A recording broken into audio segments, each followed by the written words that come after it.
Joining us now, National Border Patrol Council Vice President Art Del Cueto. Okay, let's first deal with this. By the way, it's great to have you back on. The ACLU says the Justice Department pulled the plug and ended settlement talks that it could have paid illegal alien families separated at the border as much as $450,000 each. So it looks like that thing is over. What do you say to this? Well, thank goodness, you know, because instead of rewarding criminals, what we need to do is start going after these parents that are handing over these minors at the hands of drug smugglers, human smugglers, and sex traffickers. That's what we need to do. We need to start coming down on criminals and individuals that are putting these kids' lives at risk. So what you're saying is that they come to the border, they're trying to cross illegally, and that's wrong. That's a violation.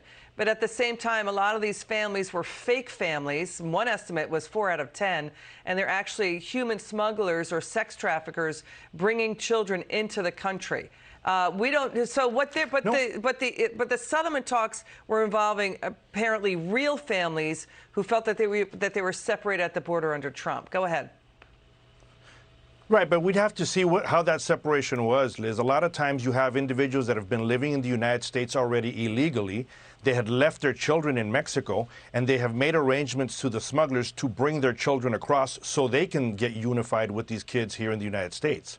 So there needs to be much more investigation done on these individuals and how these families were separated in the first place. Well, the point is, you don't break the law, don't come here illegally. And by the way, it was more than what Angel families, 9/11 victims' families, you know, Gold Star families, military families were getting in those payouts.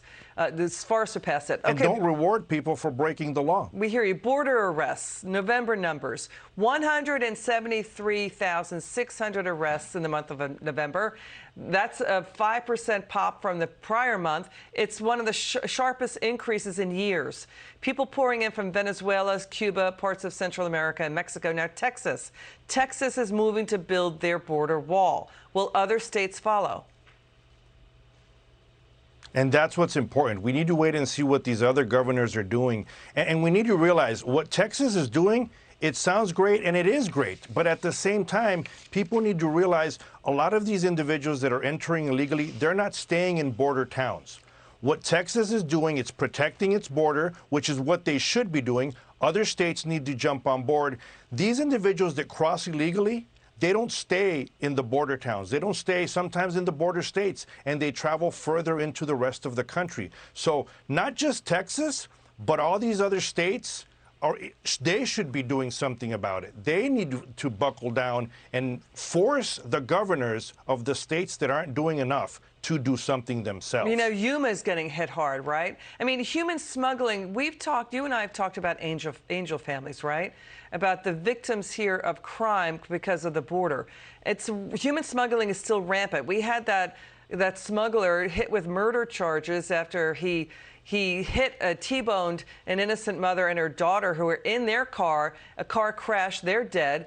Now you have 100 migrants found again, locked in the trailer of a semi in Laredo, Texas, no ventilation. It comes on and on and on. The border towns are suffering. They're American citizens too. They feel like the White House has abandoned them to the cartels. Your word on that? Liz, not only are the numbers of apprehensions going up, you know, I always harp on this. The gotaways are a big deal.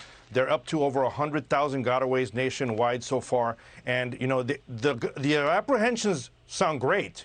But let's try to figure out, of these apprehensions, CBP and DHS has to release the amount of individuals that are claiming some type of asylum and that are being released. Because we hear apprehensions, but we don't hear of those apprehensions, how many are being released in the United States. And that's something that we need to start focusing on. We were just showing imagery of how militarized the cartels look at the border. They have, you know, they've got military weapons, camouflage, and more. And fentanyl is also invading even more bootleg pills in the U.S. than ever before. Your final word.